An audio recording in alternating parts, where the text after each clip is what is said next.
So now moving on to the topic of the hour, relay cropping. I don't know about you all, but it's been seeing a lot of renewed interest in the recent years that I've been talking to farmers. I'm glad both Alec and Michael are here today to share with us their experiences about this practice. So I'm gonna get off, and without further ado, let's give a warm remote welcome to Alec and Michael. So Alec, please take us away.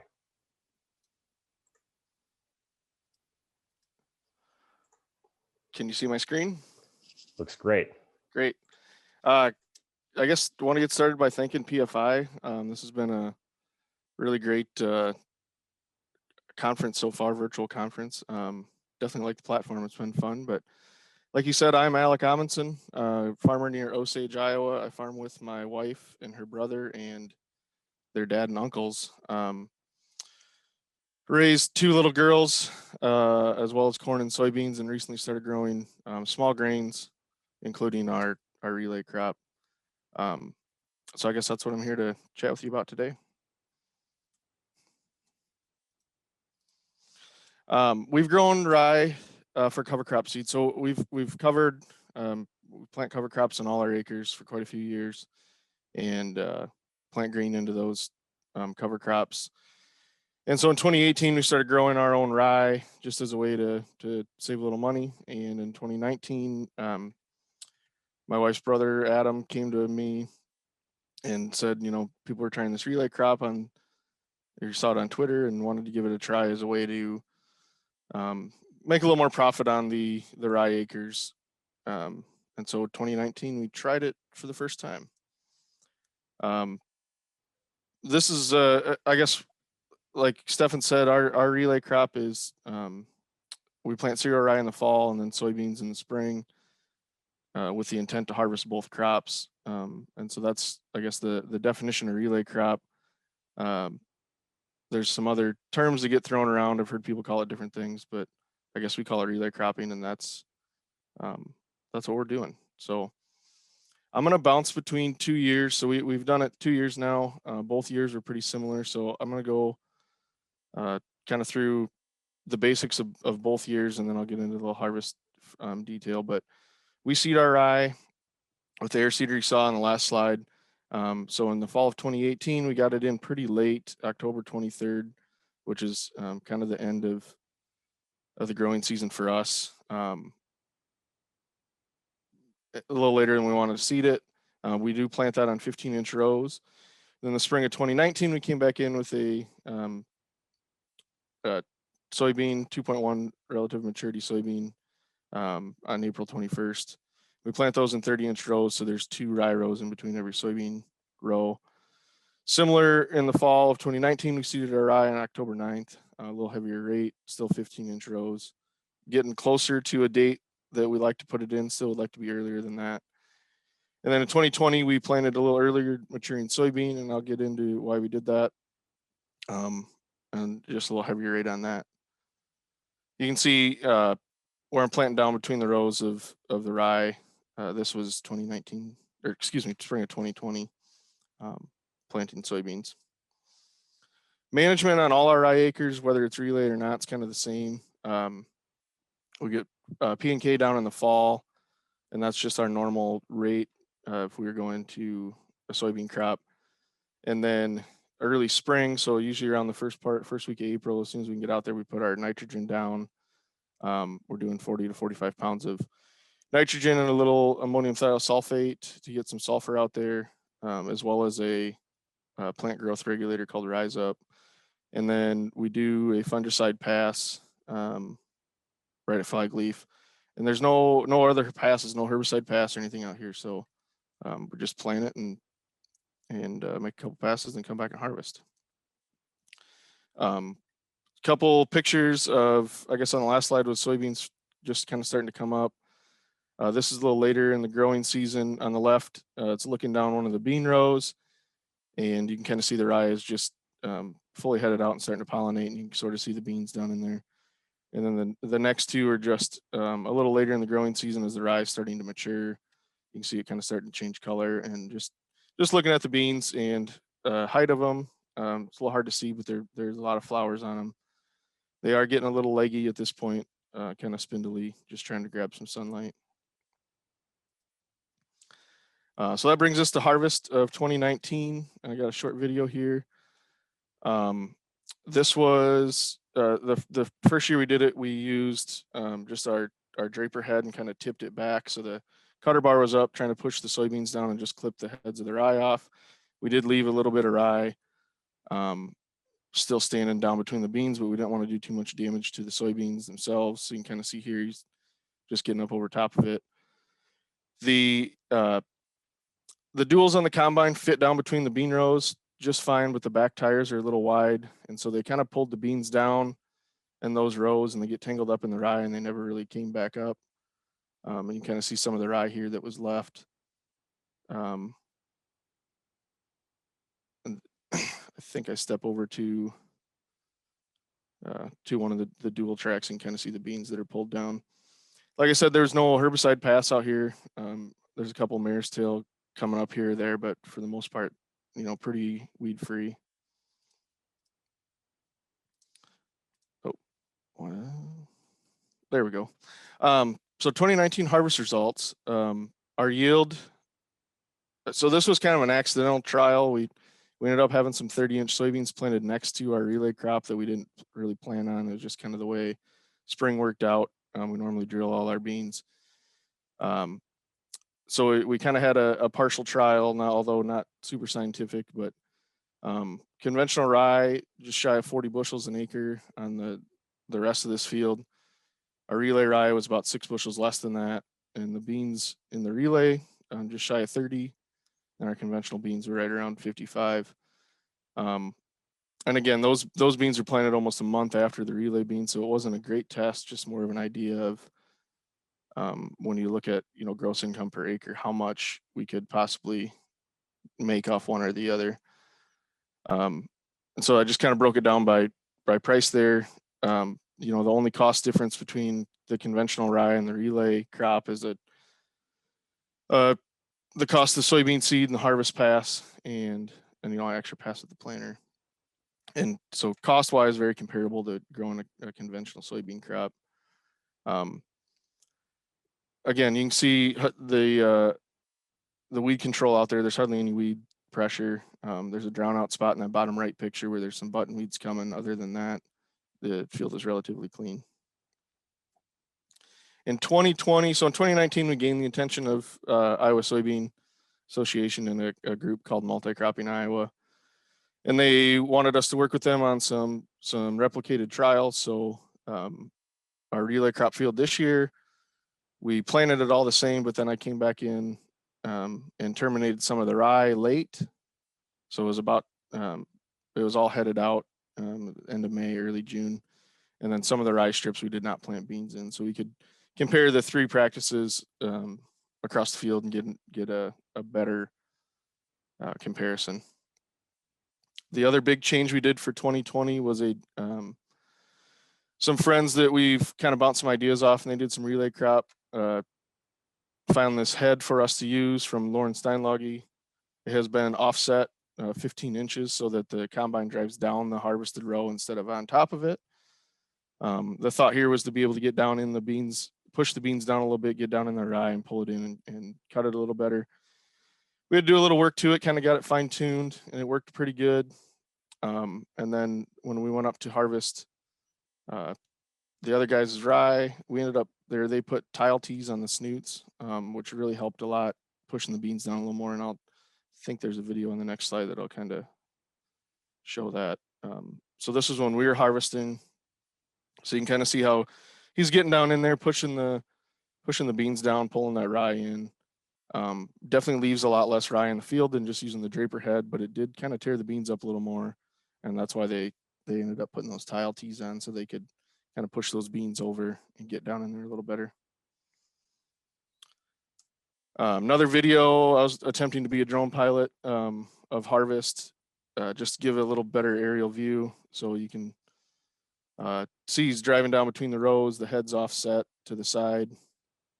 And we did borrow back tires off a neighbor's combine that were narrower for this year, so we were able to fit down in the row. The dual still kind of pushed the the rye over and it pulls the beans down with it. And those beans don't ever stand back up. They're just too lanky at that point. But this gives it, a good visualization of the rye coming in. That's now you can see how offset the head is just because it's off to the side like that. Side note on the soybean strips you see there, they had one pass of Roundup, and that was the whole herbicide program, and they were as clean as any of our other fields that had a full conventional herbicide program. Just some more harvest shots here. This head was definitely an improvement over the Draper. I don't know what we're going to do for 2021. If we will find something similar again or try to do something with the Draper, but there you can kind of see where he's pulling the beans down. This is a field of a little lighter soil, and we didn't have a whole lot of July and August rain. So the soybeans really didn't ever come back after we harvested. They were pretty much done for the year, as far as putting on pods and filling pods out. So here's the yield breakdown again, results from this year. Conventional rye, just shy of 55 bushels an acre. The relay was about 7 bushels less, which is still really good, what we were kind of hoping for. But like I said, the lack of rainfall really affected our soybean yield, and they were 30 bushels less than what the conventional strips were next to them. But when you break it down by gross income per acre, still a lot better than just the conventional rye when you look at it from just the grain harvest, and still better than the conventional soybeans, with the only difference being an extra combine pass and an extra planter pass, and then the one passer Roundup on the conventional beans out here. So just kind of a recap of what we learned over the 2 years, what went wrong, what we decided to address coming into 2021. So like I've alluded to, Mother Nature always wins. We've got our rye in too late the last couple of years. We really want to be planting in September to get it going good and get some good fall growth. And we've been able to get our beans in a decent amount of time, or kind of when we wanted to, early planting season, April. But we've both years, 19 and 20, we've had really slow spring growth.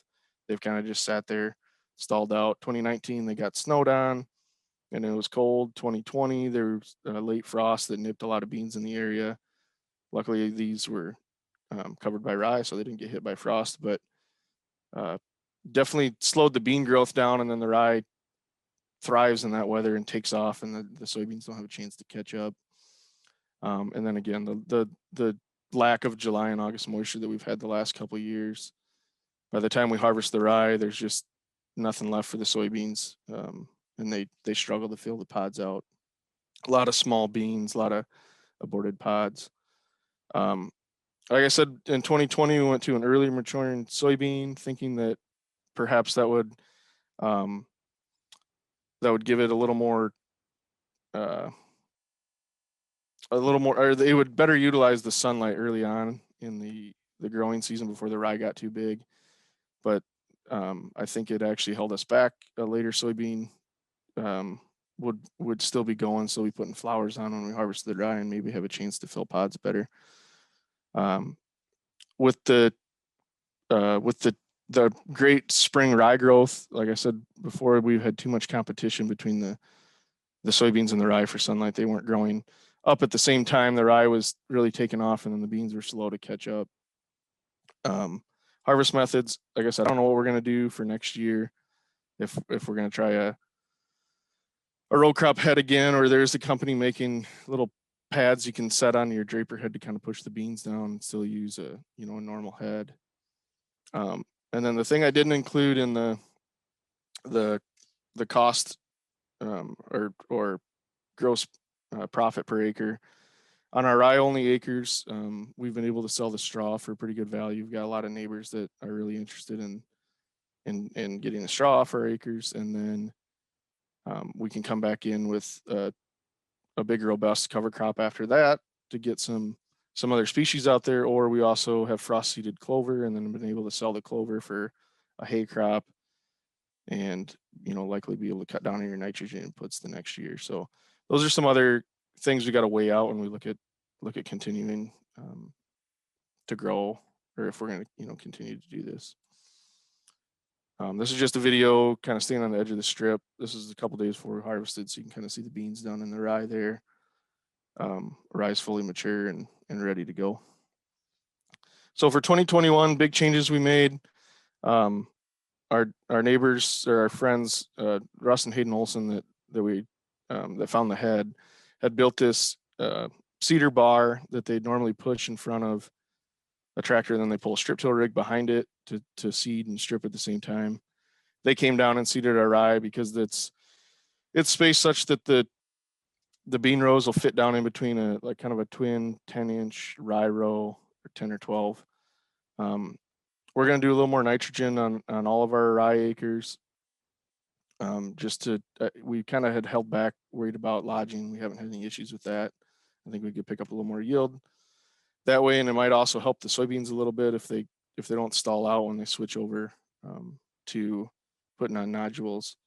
It seems like they just kind of, they hang out and look sick there for a while, just because there's no extra nitrogen available until they can start making their own. Earlier planting, we were able to get our rye in September for the first time in a few years. So we had some really good growth coming into winter here. It should help get a little more tillering and a little more rye growth in the spring. We did go to a later season soybean, 2.5 maturity for this year, which is a little longer than our normal. We're normally 1.8 to 2.2s around here. I really would have liked to go to a 2.7, but my wife also sells seed, and it was an argument I wasn't going to have. So we were sticking with a 2.5, and then harvest. Like I said, I'm not sure what we're going to do there, what we're going to use for this year, but I guess we've kind of talked about some different ideas, and we'll figure something out. Again, you know, this is something we're going to keep trying, see how it works out. If it's something we continue to do as part of our rotation, or if we just go to a small grain crop without beans in it. But we're going to keep trying it and kind of see what we can learn. So I guess thanks for tuning in, and I'll pass it back over to Stefan. Great, thanks, Alec. Actually, we've got two quick questions that I think we can take right now.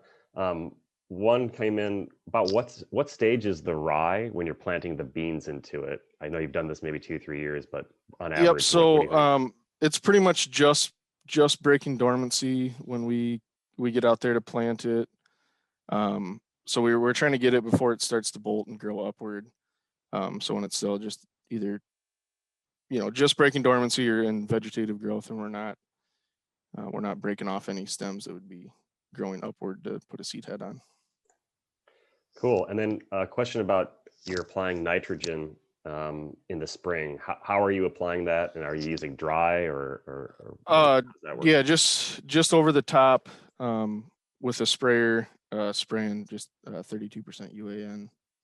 And then it's diluted down with water, so we're not burning the rye too bad. Okay, great. Michael, you're up next. Why don't you share your screen? Take it away.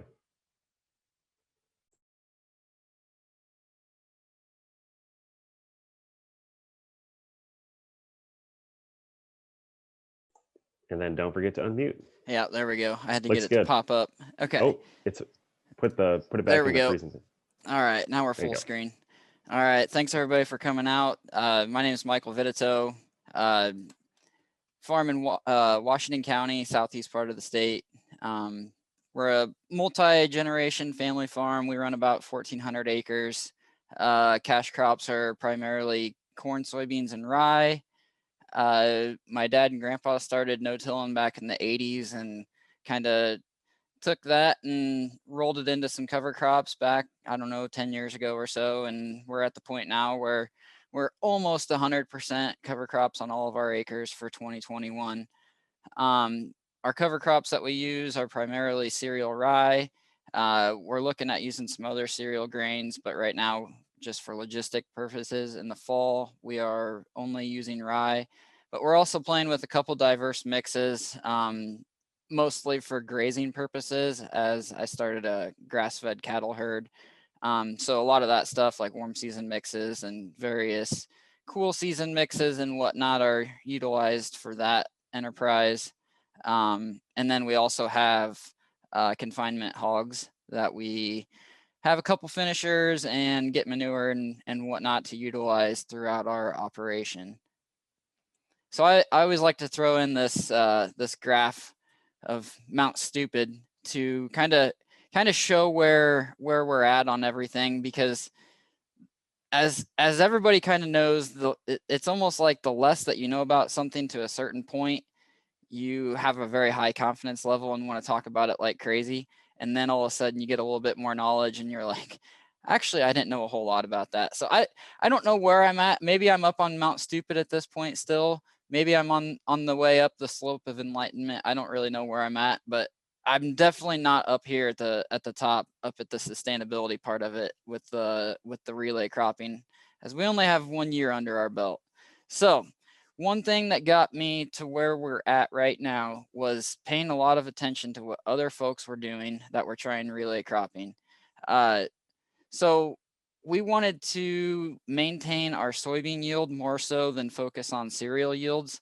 So what we did was lower the seeding rate of the rye from a typical seed or grain rye production seeding rate. We ended up dropping about 40 pounds on the acres that we're going to be talking about today.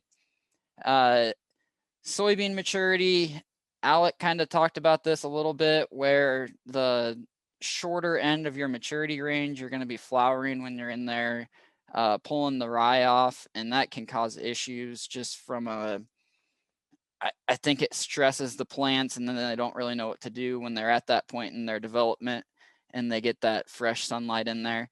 So other folks have found that being on the upper end or even beyond the upper end of your typical maturity range is going to be where you need to be for this relay cropping thing.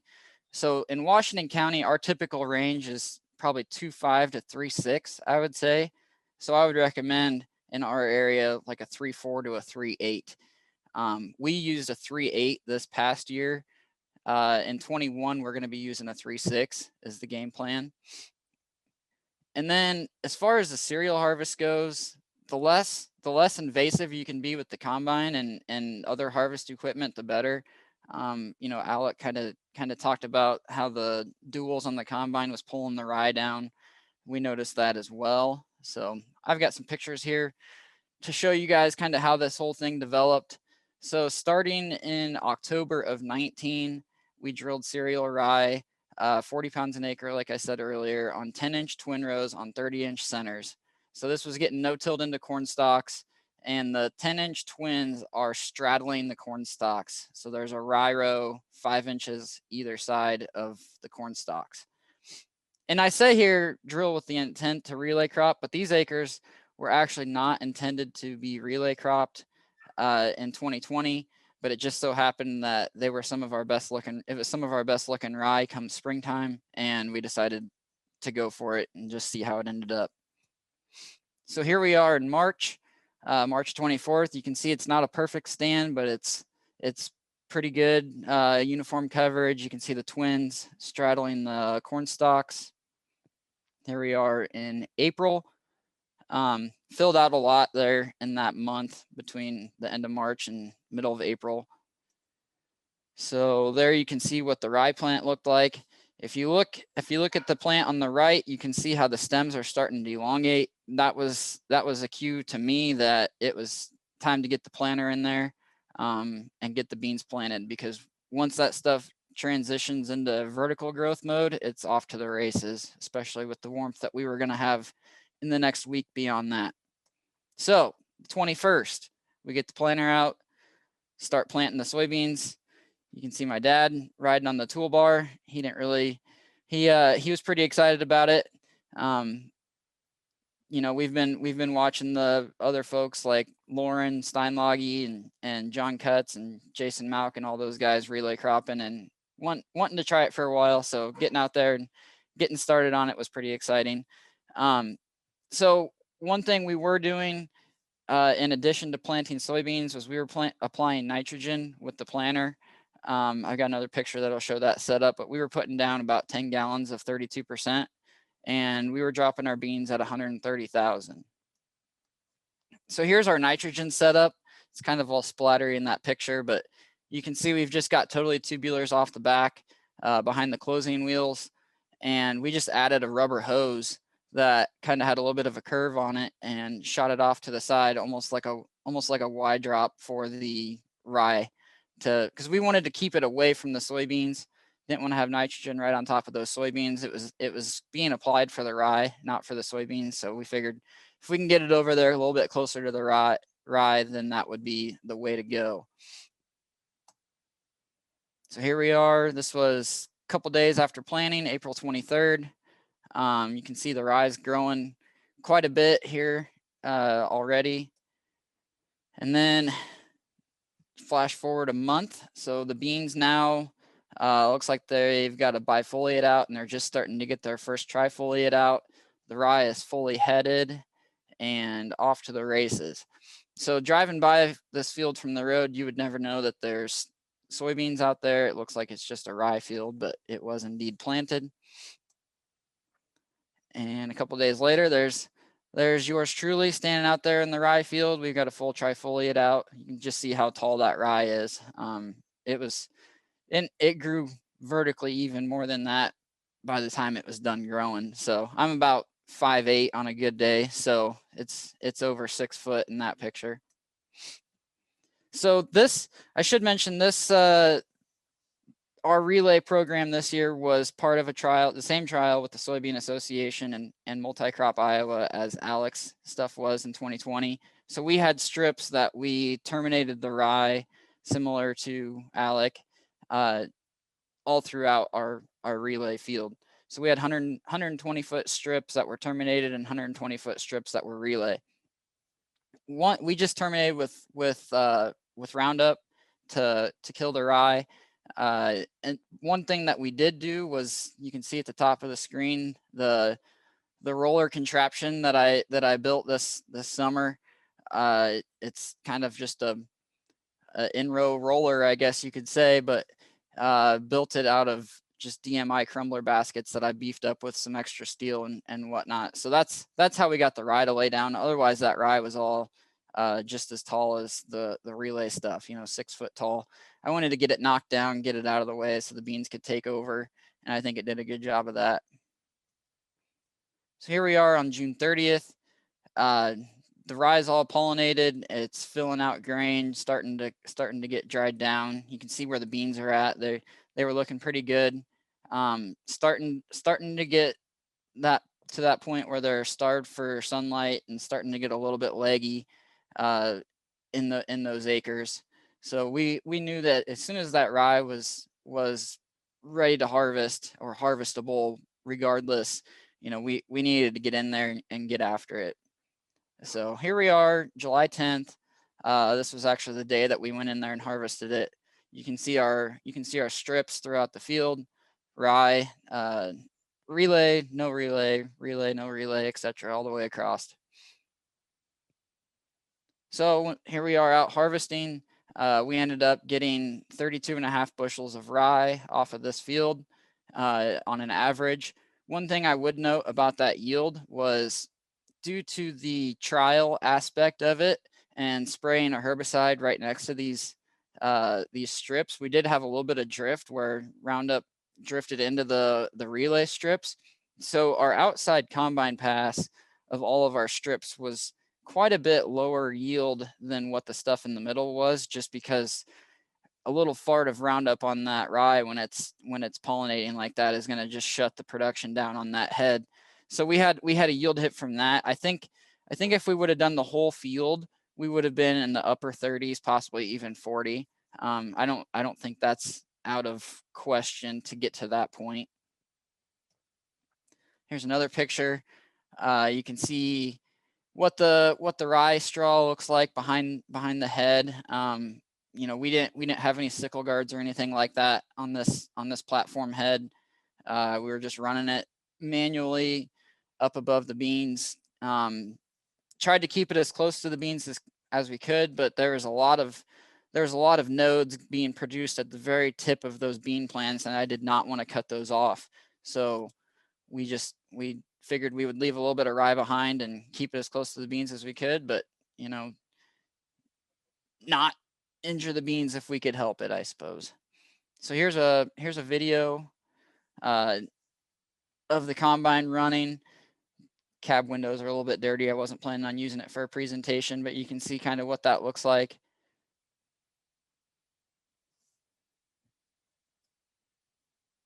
It is a little tricky to know exactly where your bean rows are at. So if you've got auto steer available, that's definitely handy to drive the combine for you. Okay, so this was the evening after we were done harvesting. This is looking at a pinch row from the combine duels, kind of like what Alec was talking about. So if you can imagine those rye rows, the straw after it gets cut, that stuff is still, I would say at least thigh high, possibly even waist high in places. And so those combine duels, they kind of just knock it over to the inside and it lays it down. And those beans are reaching for sunlight so much that when that straw gets laid down and kind of pushed into those beans, it just pulls them down with it. And they have to do a pretty big gooseneck to get out of it. So what I would like to do for next year would be take the outside dual off the combine and just have one tire running through there, one tram. That way we're not creating that pinch row effect, because you can see the rows on either side of it aren't nearly as affected because they've got one row of rye standing next to it to help hold them up. So here we are a few days after. You can see some of those plants that the plants that are filling in the gap between the rows. I thought they were branches at first, but then once I got to looking at them more, they were actually plants that just kind of tipped over, slipped between the rye, and then they started growing up almost like a 15-inch row. I thought that was kind of interesting. But you can see the pinch row there, how some of that stuff is laid down pretty flat. Here we are in August. We hadn't had rain for probably a month at this point, and it was pretty hot. We were getting pretty dry, but little did we know we were only about halfway through the dry spell at this point in time. But you can see the beans growing up, getting up above that straw. It seemed like every time they would try and get up too far above the straw, we would have a wind event come and kind of knock them back down, and they never really ended up being able to stand up real great on their own after the harvest.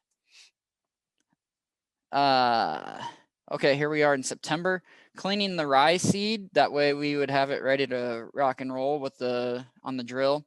So we haven't harvested the soybeans yet, but we're getting the rye seed cleaned. This ended up costing us about $1.25 per bushel. So there's an expense right there for the rye seed for the next year. Here we are in September. Again, these are 3/8. So they were still green when we got about 5 inches of rain first week of September there, I believe it was. So these guys were able to hang on pretty good and stay green and finish out with some rain. You can see the leaves turning here and what some of the pods looked like, but it was kind of a tangled up mess out in there. So here's one of the plants from those pinch rows. This is exactly how that plant was sitting in the field. It was laid over flat. Obviously, before we harvested the rye, that plant would have been going vertical instead of sideways. Then after we knocked it over, it was trying to shoot new nodes, grow up vertically and whatnot. So it created a stress on the plant. It wasn't able to put nearly as many pods on as what it would have if we wouldn't have knocked it over. And then it was also quite a bit more difficult to harvest that plant with the combine, just because it was laid so flat, and they were laid both directions from the combine going back and forth across the field. So it's not like you could just go harvest it one way and pick them up easy. Here we are harvesting the soybeans. You can see the rye straw in between the beans. This was also one of the weedy patches that we had. You can see some water hemp in there. We did not spray our relay passes with any post herbicide, any herbicide at all, I guess. This is one of the bad spots, but for the most part, they were pretty dang clean, especially considering they didn't have any herbicide at all. This is probably about the weediest patch that we had. And, you know, you can see it, it's, I don't know, maybe 15, 20 water hemp plants. We'll have to deal with that next year, having that go to seed like that. But I was pretty happy with how that all worked out. Okay, so here's some yield results. I've got the results for all 4 of our rye strips. You can see it ranging from 30.5 up to 35.5 with an average of about 32.5. I used $5 a bushel on the rye just because that's probably more realistic for a number of what we're going to be thrown at it in the field. You know, it costs money to get it trucked out of the field. It costs money to put it in the bin and get air on it and get it stored steady from a moisture standpoint. And then it costs money to get it clean before we can put it in the drill. So I'm not a big fan of throwing a number like 9 or 10 or even $11 a bushel at it, like what you're going to pay for your rye seed, because the yield that you get out of the field is not ready to go in the drill. So it costs money to get it to that point. So that's where the $5 comes from. Average, that's about $163 an acre for that 32.5 bushel yield. And then here's our soybean yield results. You can see we had anywhere from a 2.8 bushel yield hit up to a almost 10 bushel yield hit. So $10 beans, that's 28 to essentially $100 an acre lost revenue from our yield hit on the soybeans. Average that out, we're about $65 an acre of lost revenue at $10 beans. So here's where the expenses are different. You know, this is assuming that our land cost, our drill cost, planting, seed, all that other stuff is equal between the practices. This is just the stuff that's different. So on the relay, we had that 10 gallons of UAN, and then we threw $40 at the rye harvest. That might be a little bit rich, but, you know, figured I'd rather throw a little more money at it than skimp on it. So we had $52 in expenses. And then our monocrop beans, the costs were essentially just our burn down and post spray. I didn't throw in the in-row roller pass. That would probably, I don't know, I'd throw another $10, $12 at that.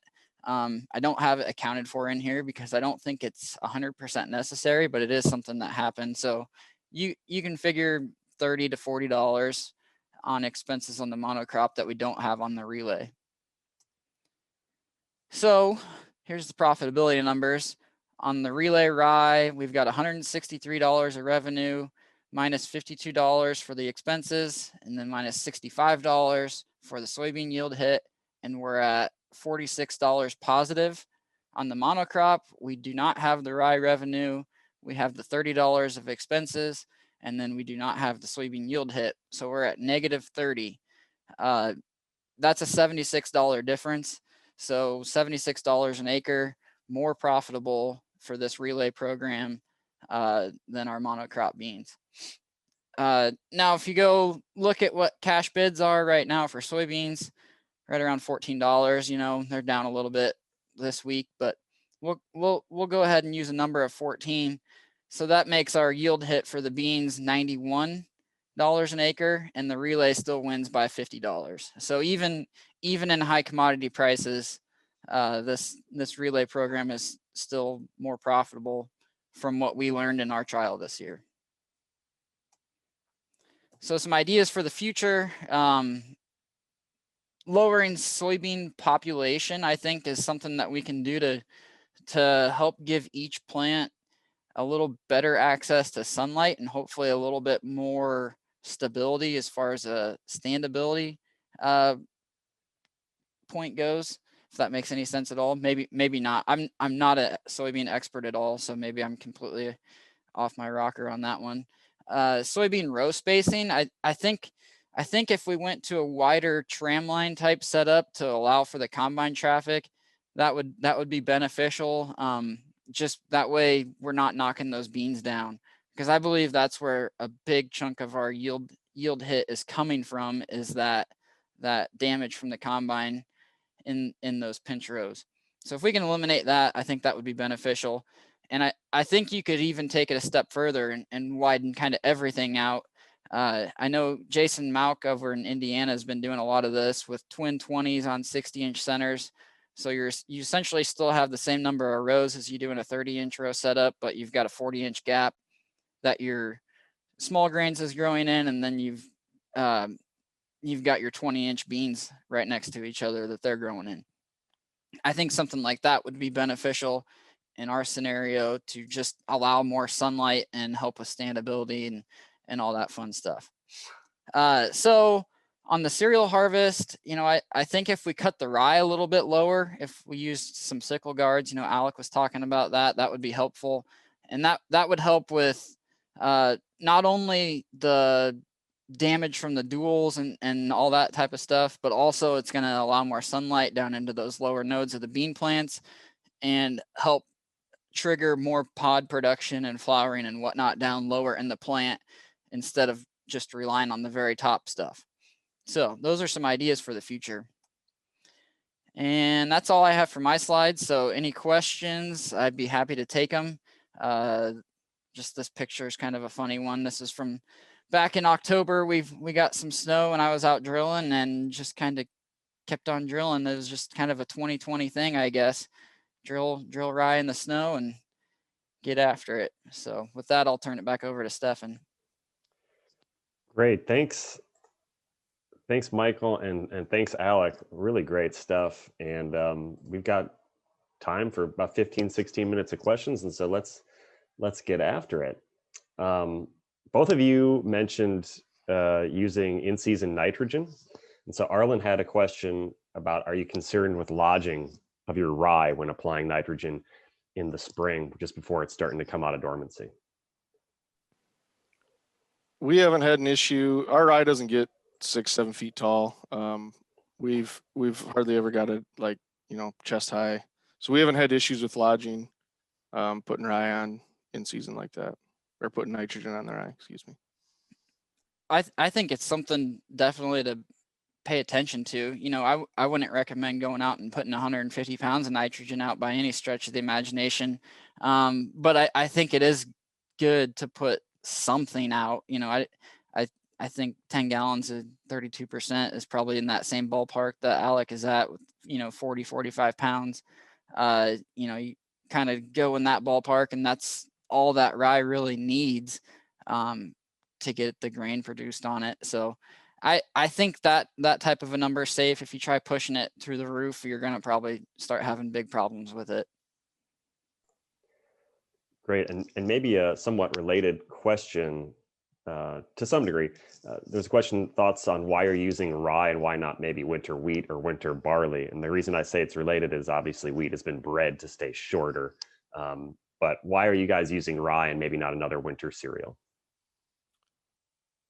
We just don't have the market for wheat or barley around here right now. I didn't mention there, I forgot to mention it. My wife's partner in a cover crop cleaning business, and they sell cover crop seeds. So that's kind of how we started growing rye. So they need, there's a demand for local rye with cover crop in this area. So that's why we stick to rye, strictly just to have a market for it. Yeah, we're pretty much the same way.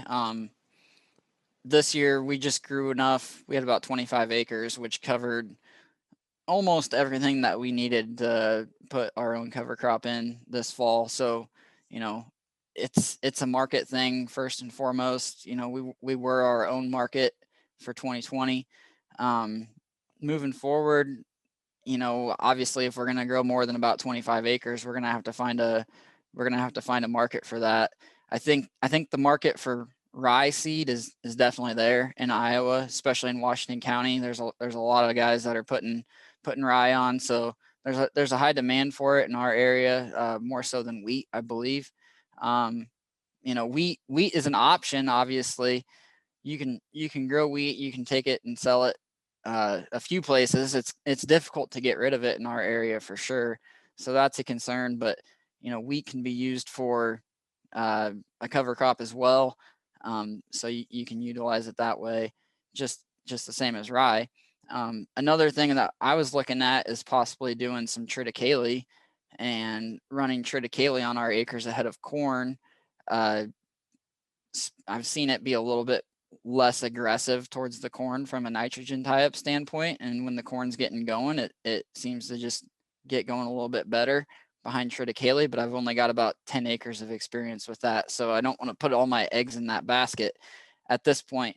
But yeah, just from a logistical standpoint for me right now, it's easiest just to have rye, because then in the fall, I only have rye and I don't have to worry about getting the drill cleaned out and switching over and all that fun stuff and managing all that.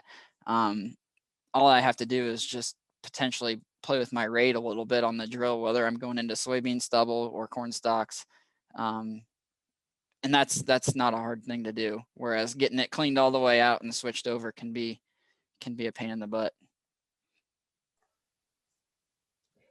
Okay, great. There's a question about the soybean phase, and it's from Josh Nelson about, are you both just planting on 30-inch rows, your soybeans, or have you tried playing with 15-inch rows or any other spacing? Can you address that? In the relay situation, we're just doing 30-inch rows, just to give the combine a spot to drive. Otherwise, we typically drill all of our soybeans 15-inch rows. But on the relay side of things, yeah, you'd end up, unless you skipped those rows, you'd end up running them down a little bit. So that's why we stuck with 30-inch. Yeah, we're just 30s on all of our beans, so that's where we're at right now. Like I mentioned earlier, I'd like to try like a twin 20 on 60-inch centers or something like that to give the beans a little more space, but that's going to take some work with the wrenches in the shop to get a planter set up to do that, and I don't think I'm ready to do that quite yet. Right, and there's a question about the rye variety you both are using. Alec, I think you listed yours was Ryman, if I'm clear, Yep. but Michael, if you want to say that, go ahead, Alec.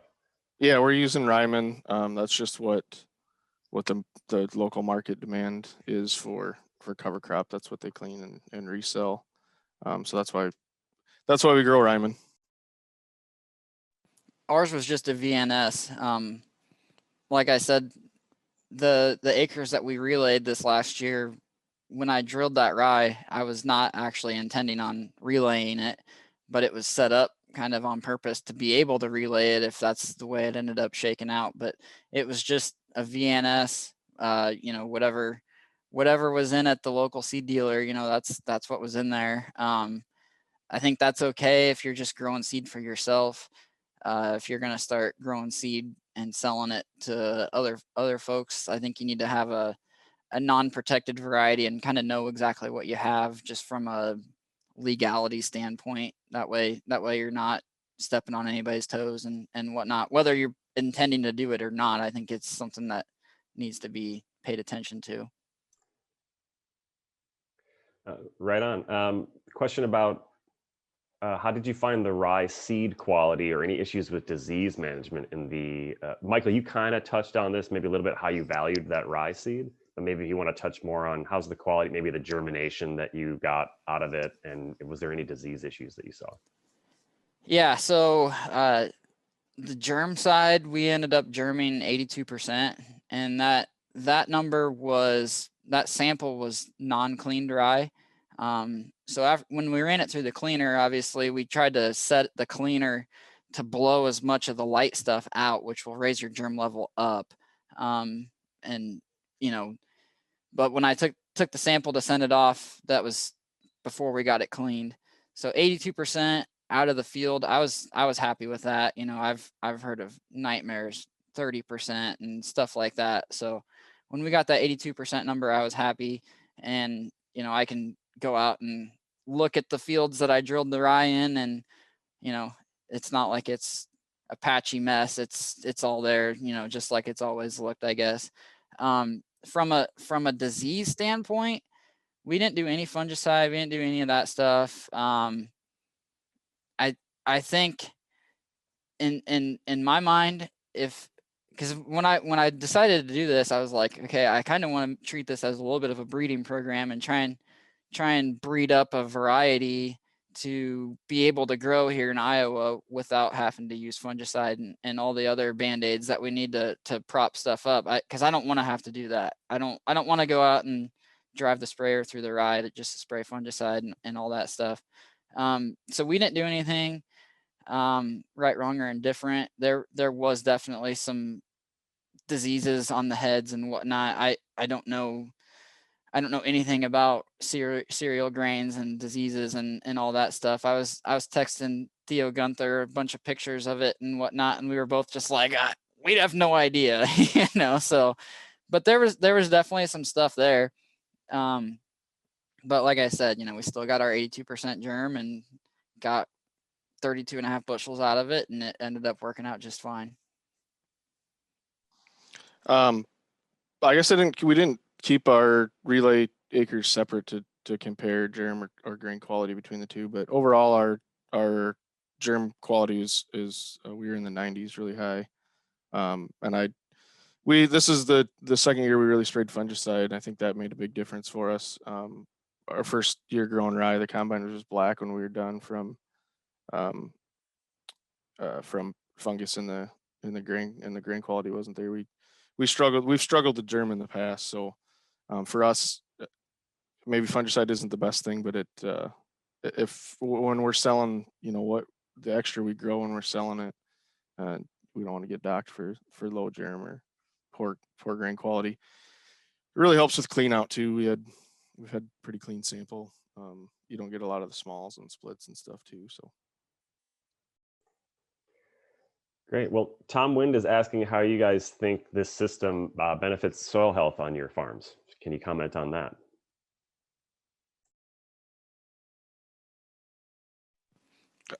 Go ahead, Alec. Yeah, growing small grains in general does, you know, incredible things for the soil. Having that third alternative crop makes a huge difference. When we'll come back in there with corn next year, we're going to have a yield bump just from having that small grain crop out there. And it's a way to make that small grain more profitable when you can mix soybeans in with it, or do something like, you know, underseeding clover and be able to sell that and sell the straw. So small grains, at least for me, I'm dead set that, you know, we need to keep increasing that on our rotation, and doing the relay as a way to make sure those acres remain profitable. And you're doing more for, you know, more for the soil health than you are just growing straight soybeans when you throw that rye in there with them. Yeah, I guess when you look at it from a soil health standpoint, you know, you think about what the key aspects are of creating healthy soil, and, you know, one of the main ones obviously is having a living plant 24/7, 365. You know, this is just leveraging that to the living plant aspect of the rye to the maximum that you possibly can by letting it go all the way to maturity. You know, we had living rye plants out there. You know, after harvest, we had volunteer rye plants growing. So, you know, you got it makes it so you got living rye plants literally all year long on those acres. You know, and the bean plants, by the time you harvest the rye and they're shutting down, those bean plants are really maximizing their photosynthesis and all that stuff. So, you know, you looking at it from a sunlight capture perspective, I think it's fantastic. And then there's also the aspects where we didn't spray a herbicide on those acres this last year. You know, I don't remember the last time that we had any of our production acres that didn't get a herbicide sprayed on it. You know, regardless of what happened, it's probably been a long time. So that, you know, I think that's another big benefit that we've got.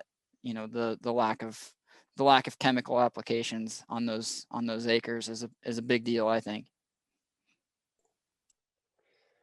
Great. And when is your typical soybean seeding date for both of you? And has this affected that at all, or you're trying to get in with your normal soybean planting date? We're typically like end of April, early May for soybean planting. That's been kind of creeping up, and these were planted like 2020 planted it, you know, the 19th of April, which is before our insurance date up here. Not that this was insured, but just to give you a timeline. And if anything, it made us plant our other soybeans earlier too, because I got out of the planter and hooked the drill up and kept planting beans because the weather was beautiful. So yeah, we're in general pushing our soybean planting date earlier, but in the relay we want to get them out there right away before that rye starts to grow, elongate. Yeah, and I would echo that. You know, we're typically the very end of April, first part of May, getting into mid-May, planting our beans. We typically plant all of our corn first. That's kind of something that we're looking at possibly changing a little bit, is getting some early beans in, you know, doing our relay stuff, and maybe some commercial beans, conventional beans early, then switching to corn once things warm up just a little bit more and whatnot, and then possibly going back and finishing up with some late beans and whatnot. So yeah, I've never planted soybeans as early as we did those relay beans. You know, we've planted them the last week of April plenty of times, but never much earlier than like the, say, 27th, 28th. So, you know, we were bumping it up another week. I think we've got plenty of room to go even earlier than that. If the conditions are fit. You know, it's all based on conditions. If you remember back to the 2017 growing season, we had a really good fall to get rye growth, and then a really open winter and an early warm spring.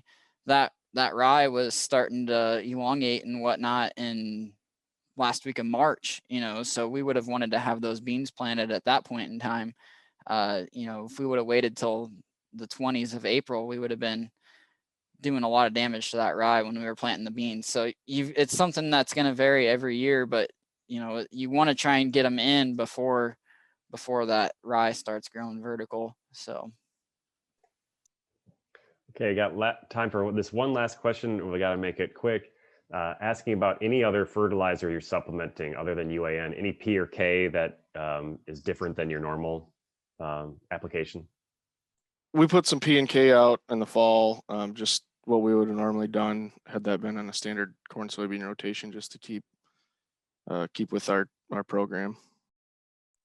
Yeah, so we've got access to a bunch of hog manure, so we put hog manure on in front of our corn, and that pretty much takes care of all of our P and K and other micro needs and whatnot. So as far as that stuff goes, that's, you know, that's definitely something. There's something applied there the year before, you know, ahead of the corn, but ahead of the beans, we typically don't put much or any P and K down. Great. Well, thanks, guys. Getting a lot of love in the chat box here, so that's always good to see. We've come to the end of the session. Thanks, everyone, for joining us today, and thanks, obviously, to Alec and Michael. This was really great. I sure learned a lot, so I think everybody else really enjoyed themselves.